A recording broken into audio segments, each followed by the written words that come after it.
Yes. So, yan yung actually yung inalagaan ko dito sa Finland. Ito yung side job ko. Actually, so nag-aalaga ako ng Nag-aalaga ka ng isang nag-aalaga. Pero tingnan mo, napakabait niya. Tingnan mo ba naman yung damit niya, fuck off talaga. So, ganyan. So, unti-unti naman na gumagaling. Umiinom naman siya ng gamot 3 times a day. So, yan. So, ito po yung side job ko. So, 1 oras lang to pero pagod na pagod ako. So, ito, yan.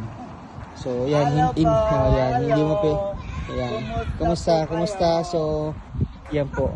Siya po ay, actually, meron siyang epilepsy, pero gumagaling na rin po siya.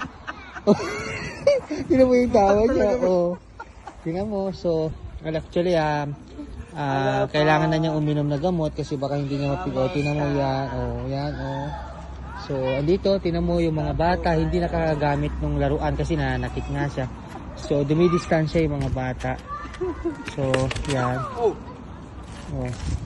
Tingnan mo, dahil doon, nasaktan na lang yung bata dahil gusto magduyan, hindi naman niya pwedeng pambigyan. Nangangagat kasi ito. So, alam mo naman, dahil sa gamot niya, so malakas yung rabies niya. So, actually, tingnan mo, isolated itong area na to. Isolated kasi nga nakakatakot, nagiging kuminsan, nahati din yung katawan niya. Yung man sabi nung mga ano. So, ito nagbabantay rin sa kanya in case of pagod na ako. So, yan naman si Chef. Yan, so, yan ang inalagaan namin ngayon.